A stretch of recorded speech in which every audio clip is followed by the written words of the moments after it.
Harvard की fertility diet study बताती है कि जो फीमेल्स प्लांट प्रोटीन अच्छी मात्रा में खाती हैं बजाय के एनिमल प्रोटीन से, यानी कि आपके घर की पल्सेस, उनको 25% रिस्क कम होता है ओव्यूलेशन और पीरियड्स की गड़बड़ी का।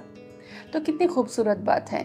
और इस पर ही आधारित है आज का वीडियो, जो आपको बताएगा पीरियड्स में, ओव्यूलेशन टाइम में, इम्प्लांटेशन टाइम में किस दाल को खाने से बॉडी पर इफ़ेक्ट अच्छा आता है, आपके हार्मोन्स रेगुलेट रहते हैं। तो देखिए कितनी अजीब सी बात है कि दाल तो हम बचपन से खाते आ रहे हैं, लेकिन उसका ये एंगल भी हो सकता है ना अमेजिंग। लेकिन ये सच है, स्टडीज़ और रिसर्चेस से प्रूवन चीज़ें हैं जो कि थेरेपेटिक डाइट के रूप में मैं आपको सिखाती हूँ इस चैनल पर।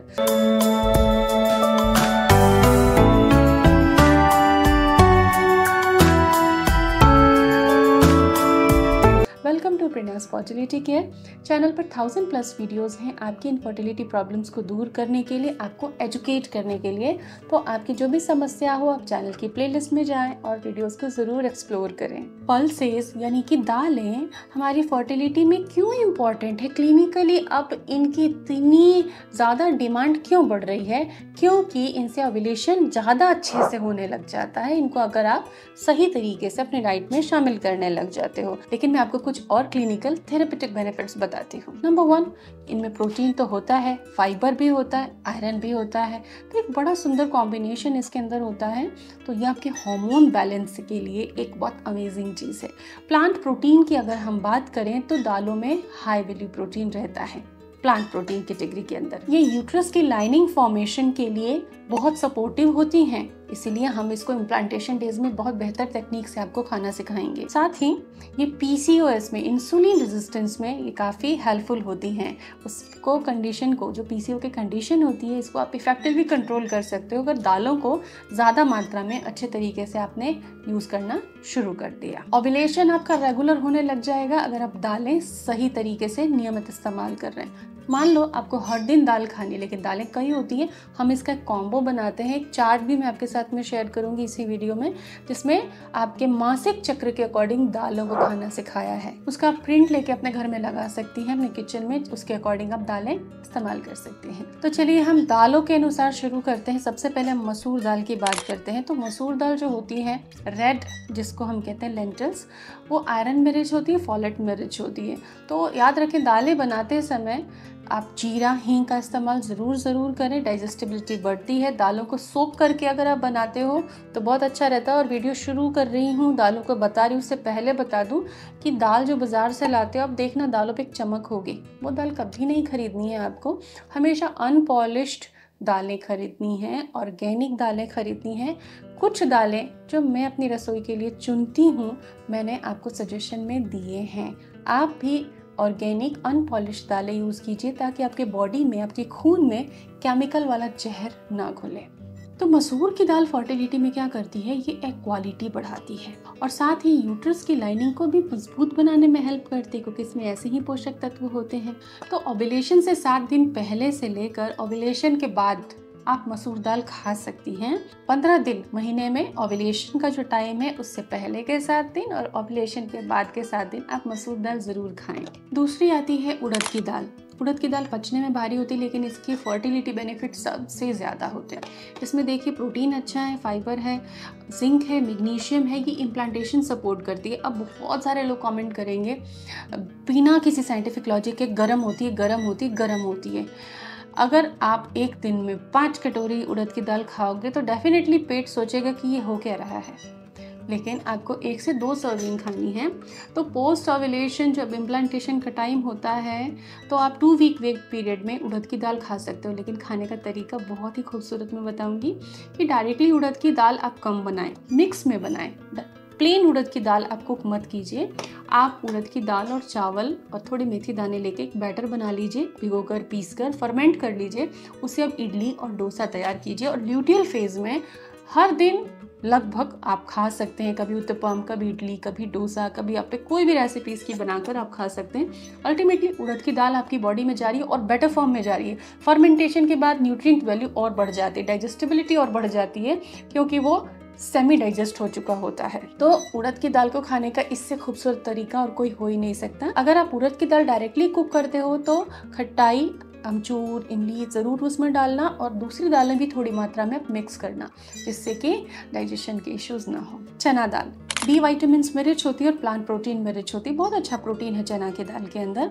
तो चना की दाल जो है वो पीसीओएस के पेशेंट्स के लिए बहुत यूजफुल होती है, इंसुलिन रेजिस्टेंस में हेल्प करती है, साथ ही ये पीसीओएस को भी रेगुलेट कर लेती है। तो आपको पूरे महीने खाना फायदेमंद रहेगा। पूरे महीने आप इसको आराम से यूज़ कर सकते हैं। कभी चीला बनाया, कभी इसकी चाट बना ली, कभी इसको स्प्राउट कर लिया। काले चने को भी आप इसकी जगह पे इस्तेमाल कर सकते हैं। स्प्राउटिंग से और वैल्यूज़ ऐड ऑन हो जाती हैं। और चने की दाल को पीस कर स्टफिंग करके आप फरे भी बना सकते हैं। गेहूं के आटे की जो गोल गोल रोटी तरीके से बनती है।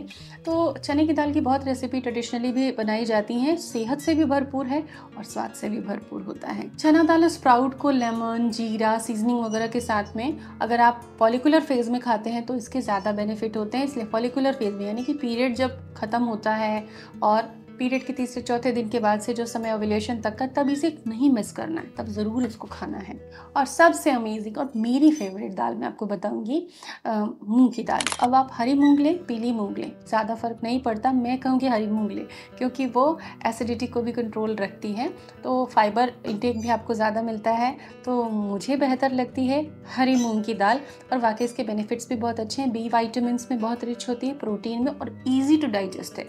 जिसका डाइजेशन कमज़ोर है उसको हरी मूंग की दाल अक्सर खिचड़ी के साथ बना के दी जाती है। तो हरी मूंग की दाल में क्या थेरेपेटिक बेनिफिट्स हैं? ये सबसे अच्छी चीज़ जो करती है वो है लीवर अच्छा रखती है। लीवर अच्छा नहीं रहता ना तो फिर यूट्रस के इश्यूज चालू हो जाते हैं। लीवर में टॉक्सिन्स जमा होते जाते हैं। एक्स्ट्रोजन, जो एक्सेसिव एस्ट्रोजन है बॉडी से नहीं निकलता, तो लीवर को डिटॉक्सिफाई कर देती है। ये दाल बहुत अच्छी है और लीवर डिटॉक्सिफाई करके एस्ट्रोजन का बैलेंस बॉडी में बनाती है। तो जो यूटेराइन फाइब्रॉइड, एंडोमेट्रियोसिस के पेशेंट्स हैं, उनको मैं कोई दाल सजेस्ट नहीं करती, उनको मैं हरी मूंग सजेस्ट करती हूँ कि बस एक ही दाल पकड़ लो और इसको आपको रेगुलर खाना है। तो ये आपके लीवर के लिए टॉनिक की तरह काम करती है। खाना भी हो गया और टॉनिक भी हो गया। तो ग्रीन मूंग खिचड़ी में, दलिए में, सूप में, स्प्राउट में, किसी भी चीज़ में आप खाइए, मज़ेदार है। ओव्यूलेशन को बेटर करने के लिए हम ग्रीन मूंग दाल का सूप ओव्यूलेशन से एक हफ्ते पहले गार्लिक के छौंके के साथ में या गार्लिक पाउडर ऐड करके ज़रूर खिलाते हैं, जिससे ओव्यूलेशन बेटर होता है। अब बारी आती है कुछ बीन्स की, जैसे कि राजमा है। आयरन, मैग्नीज और फाइबर में भरपूर होते हैं आपके राजमा। तो राजमा करेगा क्या? ओवरीज को ब्लड फ्लो अच्छा देता है, एनीमिया से बचाता है। जिनको खून की कमी है तो वो अनार ही ना खाएं। कभी अनार नहीं मिला तो भी राजमा एक बोल लेके और उसमें जीरा पाउडर डालकर, काला नमक डालकर, काले मिर्च और नींबू का रस वगैरह डालकर एक चाट बना के, ऑलिव ऑयल, थोड़ा कच्चा ऑलिव ऑयल ऐड करना है, ऑलिव ऑयल गरम नहीं ऐड करना है, और इसका एक सैलेड बना के मील रिप्लेस कर सकता है ये आपका, आप इसे खा सकते हो। तो ये एनीमिया प्रिवेंशन के लिए सुपर गुड है और ओव्यूलेशन से पहले फॉलिकुलर फेज में आप इसे ज़रूर खाएं। वैसे ही पूरे महीने के लिए भी यूज़फुल हो सकता है।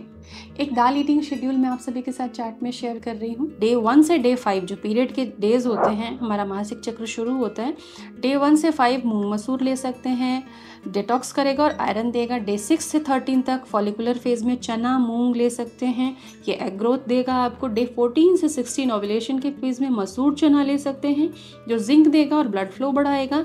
डे 17 से 28 तक ल्यूटियल फेज में उड़द राजमा दे सकते हैं आप, जो प्रोजेस्टेरॉन बढ़ाएगा और यूट्राइन लाइनिंग को सपोर्ट करेगा।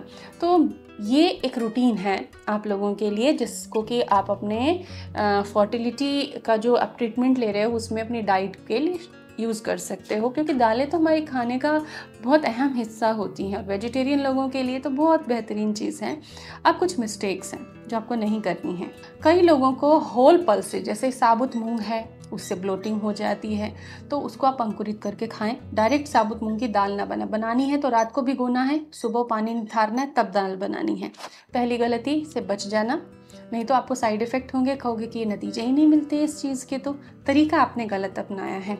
ओवरली स्पाइस्ड या ओवर कुक्ड दाल नहीं बनानी चाहिए, नहीं खानी चाहिए। माइल्ड स्पाइसेस होने चाहिए। दाल कुक कर लीजिए और फिर उसमें एक तड़का लगा लीजिए, ये एक बेस्ट तरीका है, इंडियन वे ऑफ कुकिंग। दाल खाने से पहले उसमें थोड़ा नींबू का रस और थोड़ा सा 1 चम्मच के लगभग शुद्ध घी जरूर मिलाएं। बेटर डाइजेशन और बेटर एब्जॉर्प्शन ऑफ न्यूट्रिएंट्स। दाल जब भी बनानी हो प्लान्ड रहता है कि भाई इस डे को ये दाल बननी है, तो पहले ही भिगो देना है उसको, ताकि जो कुछ एंटी न्यूट्रिएंट होते हैं वो पानी के साथ निकल जाएं। कुछ क्लिनिकल ऐड ऑन है, जीरा ज़रूर ऐड कर रहा है, वैसे हम करते हैं, लेकिन याद रखना है कि जीरा ज़रूर ऐड करना है। कुछ भी बना रहे हो दाल का, चाहे भुने जीरे के पाउडर के फॉर्म में, चाहे जीरे के तड़के के फॉर्म में। नींबू, घी और अजवाइन पाउडर आप रखिए, एक तो चुटकी डाल दे, चुपके से डाल दीजिए, नहीं बिल्कुल नहीं पता चलेगा। जो अजवाइन से भागते हैं उनको भी इसमें अजवाइन है, लेकिन ये डाइजेशन के लिए अच्छा होगा। सो फ्रेंड्स, क्या आपने सोचा था कि दालों के भी कुछ ऐसे बेनिफिट हो सकते हैं? लेकिन हाँ, ये सच है। इसको फॉलो कीजिए और नतीजे देखिए कितने खूबसूरत मिलेंगे। आपके अभी भी कुछ सवाल हैं या कोई राय है तो कमेंट में ज़रूर लिखिए। Thanks for watching.